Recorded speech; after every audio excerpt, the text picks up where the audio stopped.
આપણે જાણીએ છીએ કે કોઈ પણ ભાષાને સમજવી હોય તેના માટે એ ભાષાના કાળને સમજવા જરૂરી છે અને એ કાળ પ્રમાણે આપણે જોઈએ તો અંગ્રેજી ભાષામાં મુખ્ય 3 કાળ છે. એક વર્તમાન કાળ, ભૂતકાળ અને ભવિષ્યકાળ. બરાબર છે. હવે વર્તમાન કાળ, ભૂતકાળ અને ભવિષ્યકાળ એને આપણે અંગ્રેજીમાં કહીશું તો વર્તમાન કાળને કહીશું આપણે પ્રેઝન્ટ ટેન્સ, ભૂતકાળને કહીશું પાસ્ટ ટેન્સ અને ભવિષ્યકાળને કહીશું ફ્યુચર ટેન્સ. બરાબર છે. તો એમાંથી આપણે એક જોઈએ સાદો વર્તમાન કાળ, સિમ્પલ પ્રેઝન્ટ ટેન્સ. તો આપણે એમાં પ્રથમ જોઈશું કે સિમ્પલ પ્રેઝન્ટ ટેન્સનો ઉપયોગ ક્યાં થશે અથવા તો સાદા વર્તમાન કાળનો ઉપયોગ ક્યાં, કેવી રીતે અને કયા સંજોગોમાં આપણે કરવાનો છે. કારણ કે કોઈ પણ કાળને સમજ્યા પછી એનો ઉપયોગ કેવી રીતે કરવો એ આપણને ખબર હોવી જોઈએ. તો જોઈએ આપણે મિત્રો, સાદો વર્તમાન કાળ છે તો સાદા વર્તમાન કાળના ઉપયોગો ક્યાં છે? તો કે રોજિંદી ક્રિયાઓ હોય જે આપણે દરરોજ કરતા હોઈએ છીએ. બરાબર છે. આપણે મંદિરે જવાની ટેવ છે, આપણને વહેલા ઉઠવાની ટેવ છે. બરાબર છે. એના પછી રોજબરોજ બનતી ઘટનાઓ કે સતત અવિરત અથવા થોડા સમયે પણ જે ક્રિયાઓ બનતી રહે છે એ ક્રિયાઓને દર્શાવવા માટે આપણે રોજબરોજ બનતી ઘટનાઓમાં એનો ઉપયોગ કરી શકીએ. ત્યારબાદ આપણે જોઈએ તો ટેવસ્થ ક્રિયાઓ. ટેવસ્થ ક્રિયાઓ કેવી છે? તો કે તમને કોઈ પણ વસ્તુની ટેવ હોય, ધારો કે તમને વહેલા ઉઠવાની ટેવ છે. બરાબર છે. તો એ ટેવસ્થ ક્રિયાઓ છે. ત્યારબાદ સનાતન સત્યો. તો સનાતન સત્યો શું છે? તો કે સદીઓથી જે ચાલ્યા આવે છે. ધારો કે પૃથ્વી છે તો પૃથ્વી સૂર્યની આસપાસ ફરે છે, ચંદ્ર એ પૃથ્વીની આસપાસ ફરે છે, એ ખગોળીય ઘટના છે અને સનાતન સત્ય છે કે જે આપણે સ્વીકારી લીધું છે. તો એને દર્શાવવા માટે પણ આપણે સાદા વર્તમાન કાળનો ઉપયોગ કરી શકીએ, કારણ કે પૃથ્વી અવિરત ફરતી હતી અને ફરતી રહેવાની છે. ત્યારબાદ વૈજ્ઞાનિક સત્યો અથવા વૈજ્ઞાનિક નિયમો છે. તો વૈજ્ઞાનિક નિયમો કયા કયા છે?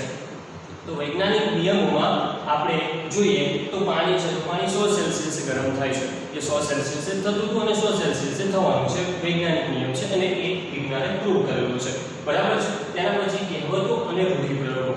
આપણે ગુજરાતીમાં જે કહેવતો અને રૂઢિપ્રયોગોનો ઉપયોગ કરીએ છીએ એ રીતે અંગ્રેજી ભાષામાં પણ ઘણી બધી કહેવતો અને રૂઢિપ્રયોગોનો પ્રયોગ થતો રહે છે અને એ કહેવતો અને રૂઢિપ્રયોગોને દર્શાવવા માટે પણ આપણે સાદા વર્તમાન કાળનો ઉપયોગ સતત કરતા હોઈએ છીએ. બરાબર છે. આ થાય એના ઉપયોગો. હવે ઉપયોગો જોયા બાદ સાદા વર્તમાન કાળનું જે બંધારણ છે, બંધારણ કેવી રીતે સમજવું તો આપણે આગળ જોઈએ. તો વિદ્યાર્થી મિત્રો, વાક્ય રચનાની શરૂઆત આપણે કરશું કે સાદા વર્તમાન કાળમાં વાક્ય રચનાથી શરૂઆત કરીએ તો સાદા વર્તમાન કાળમાં 2 પ્રકારની વાક્ય રચનાઓનો ઉપયોગ થાય છે. મેં બંને ઉપર નીચે લખી દીધું છે. બરાબર છે. તો સાદા વર્તમાન કાળમાં કર્તા પછી ક્રિયાપદનું મૂળ રૂપ અથવા ક્રિયાપદનું SES વાળું રૂપ વત્તા કર્મ વત્તા અન્ય શબ્દોનો ઉપયોગ થતો હોય છે. હવે તમે જુઓ છો કે ક્રિયાપદનું મૂળ રૂપ અથવા તો ક્રિયાપદનું SES વાળું રૂપ. બરાબર છે. તેનો તો બંનેનો ઉપયોગ કેવી રીતે કરવો એ આપણને સમજ હોવી જોઈએ. બરાબર છે. બંનેમાં આપણે જોઈએ તો કર્તા કોણ? તો કે કર્તા કોને કહીશું? તો કે જે વ્યક્તિ જે ક્રિયા કરતો હોય છે એ કર્તા કહેવાય છે. બરાબર છે. જેના દ્વારા ક્રિયા નિર્મિત થતી હોય એ કર્તા છે. જે ક્રિયા થતી હોય છે એ વર્બ ક્રિયા છે અને એને દર્શાવતું ક્રિયાપદ. પછી કર્મ, જે ક્રિયા કર્તા દ્વારા નિર્મિત થાય છે. ખાય છે તો ખાવું કર્મ છે, રમે છે તો રમવું. બરાબર છે. શું રમે છે? તો કે ક્રિકેટ રમે છે તો ક્રિકેટ કર્મ છે. અને લાસ્ટમાં જે વધારાના અન્ય શબ્દો આવતા હોય છે એ આપણે જોઈશું.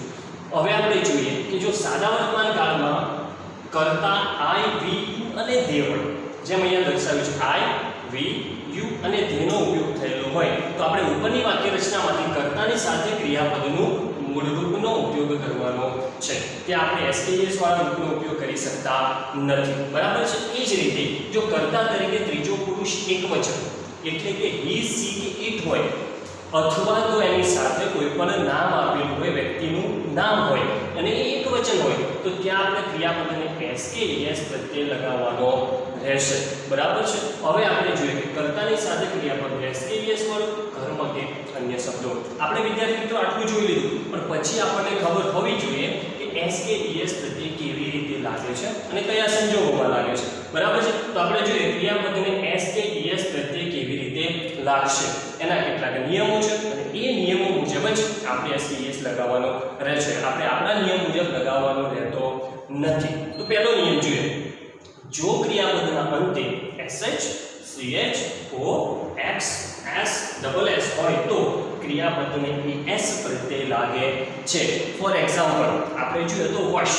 આપણે એક્ઝામ્પલ તરીકે જોઈશું. બરાબર છે. તો અહીંયા લઈશું આપણે વોશ, WASH.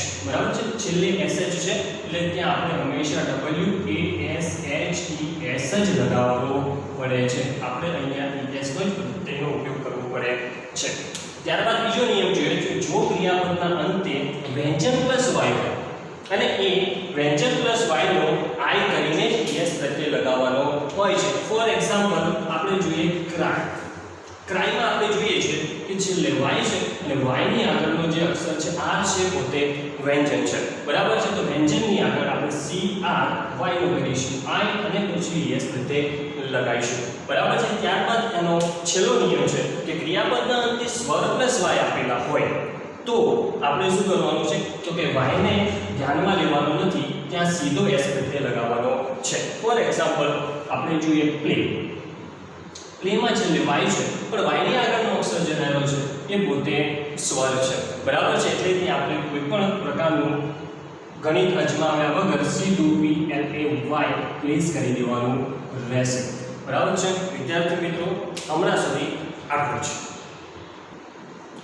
તો વિદ્યાર્થી મિત્રો આપણે આગળ જોયું અને હવે આગળ જોઈએ કે સાદા વર્તમાન કાળમાં નકાર અને પ્રશ્નાર્થ વાક્યો કેવી રીતે બને છે. આપણે આગળ જોયું કે સાદા વાક્યો હતા અને હકાર લીધા હતા. ત્યારબાદ નકાર અને પ્રશ્નાર્થ કેવી રીતે બને છે એ આપણે જોઈશું. તો સાદા વર્તમાન કાળમાં નકાર અને પ્રશ્નાર્થ, તો એનો પહેલો નિયમ છે કે સાદા વર્તમાન કાળમાં નકાર અને પ્રશ્નાર્થ બનાવવા માટે ડુ અને ડઝ નો પ્રયોગ થાય છે. વાક્યમાં આપણે ડુ અને ડઝ નો પ્રયોગ ફરજિયાતપણે કરવો પડે છે. અને એનો બીજો અને ઇમ્પોર્ટન્ટ નિયમ જે આપણે યાદ રાખવા જેવો છે, બરાબર છે, મોસ્ટ ઇમ્પોર્ટન્ટ છે, એ વાક્યમાં જ્યારે ડુ કે ડઝ નો પ્રયોગ થયો હોય ત્યારે હંમેશા ક્રિયાપદનું મૂળરૂપ જ વાપરવું. બરાબર છે. એટલે વાક્ય કોઈ પણ હોય, કર્તા કોઈ પણ હોય, પરંતુ જ્યારે તમને એવું માલુમ પડે કે વાક્યમાં ડુ કે ડઝ નો પ્રયોગ થયેલો છે, બરાબર છે, ત્યારે હંમેશા ક્રિયાપદનું મૂળરૂપ જ વાપરવાનું રહેશે. અને એના માટે આપણે સમજવું જરૂરી છે કે વાક્યમાં ડુ નો પ્રયોગ ક્યારે કરવો અને વાક્યમાં ડઝ નો પ્રયોગ ક્યારે કરવો. બરાબર છે. તો આપણે જોઈએ I, we, you અને they કર્તા તરીકે હોય. બરાબર છે. કર્તા તરીકે ફરીથી I, we, you અને they હોય તો ત્યાં આપણે ડુ નો પ્રયોગ કરવાનો રહેશે. બરાબર છે. અને એ જ રીતે સામે જો ત્રીજો પુરુષ એક વચન એટલે કે he, she અને it આપેલા છે તો ત્યાં તમારે કમ્પલસરી ડઝ નો પ્રયોગ કરવાનો રહેશે. બરાબર છે. આપણે જોઈએ તો I do, we do, you do અને they do. બરાબર છે. he, she, it માટે આપણે ડઝ નો પ્રયોગ કરીશું. આફ્ટર ધેટ આપણે એની વાક્યરચના સમજવાનો પ્રયત્ન કરીએ. તો વાક્યરચના સમજીએ કે નકાર વાક્ય છે તો નકાર વાક્યની વાક્યરચના શું છે તો કે કર્તા આવશે, કર્તાની સાથે ડુ કે ડઝ કે જે આપણે આગળ જોઈ ચૂક્યા છીએ કે કર્તાની સાથે ક્યાં ડુ નો પ્રયોગ કરવો અને ક્યાં ડઝ નો પ્રયોગ કરવો. તો કર્તા મુજબ ડુ કે ડઝ નો પ્રયોગ થશે, પછી નોટ આવશે. હવે તમે જોયું કે ડુ કે ડઝ નો પ્રયોગ થયો છે એટલે ક્રિયાપદનું મૂળરૂપ વાપરવું પડે. બરાબર છે. અને પછી કર્મ અને અન્ય શબ્દો. બરાબર છે. તો આપણે આગળ જોઈએ તો ઉદાહરણ તરીકે રજત ડઝ નોટ પ્લે. અહીંયા જો વિદ્યાર્થી મિત્રો ડઝ આપેલું છે તો ત્યાં ક્રિયાપદનું મૂળરૂપ આપણે મૂકેલું છે. ભલે કર્તા તરીકે ત્રીજો પુરુષ એક વચન છે છતાં પણ ક્રિકેટ ડેલી. આપણે જોઈએ પ્રશ્નાર્થ વાક્ય. તો પ્રશ્નાર્થ વાક્યમાં શું કરવાનું છે તો કે ડુ કે ડઝ ને આગળ લેવાના છે. તો ડુ કે ડઝ ને જ્યારે આપણે આગળ લઈએ છીએ ત્યારે બંનેનો ડી કેપિટલ હોવો જરૂરી છે. બરાબર છે. તો બંનેનો ડી કેપિટલ આવશે. એના પછી કર્તા આવશે, ક્રિયાપદનું મૂળરૂપ આવશે, કર્મ આવશે, અન્ય શબ્દો અને છેલ્લે પ્રશ્નાર્થ ચિહ્ન. મિત્રો પ્રશ્નાર્થ ચિહ્ન બોલવાનું જોઈએ નહીં. બરાબર છે. તો કર્તા પછી ક્રિયાપદનું મૂળરૂપ આવે છે કારણ કે ડુ કે ડઝ આપણે વાક્યની શરૂઆતમાં મૂકી દીધા છે. એનું ઉદાહરણ જોઈએ તો do you play chess daily. બરાબર છે. ડુ યુ ની સાથે ડુ નો પ્રયોગ થયેલો છે તો યસ આઈ ડુ. અને એનું નકારમાં આપવું છે તો નો આઈ ડોન્ટ. તમે શોર્ટમાં પણ આપી શકો છો અને સાથે સાથે તમને જો શોર્ટ નથી ફાવતું તો ત્યાં તમે ડુ નોટ પણ મૂકી શકો છો. બરાબર છે. હવે આપણે આ સાદો વર્તમાનકાળ આખો ભણી લીધો, પણ સાદો વર્તમાનકાળ ભણ્યા પછી એના કેટલાક નિયમો છે અથવા એની નિશાની છે કે તમે એ જોઈને પણ સાદો વર્તમાનકાળ છે તેવું જોઈ શકો. બરાબર. નિશાની તરીકે જો વાક્યના અંતે ડેઈલી આપેલું હોય, એવરીડે આપેલું હોય, યુઝ્યુઅલી આપેલું હોય, ઓફન આપેલું હોય, સમટાઈમ્સ આપેલું હોય, મોસ્ટલી આપેલું હોય, બરાબર છે, રેગ્યુલરલી આપેલું હોય, આવા શબ્દોનો પ્રયોગ જ્યારે થયેલો હોય ત્યારે સાદા વર્તમાન કાળનો ઉપયોગ કરવાનો છે. ઓકે. અસ્તુ. Good luck.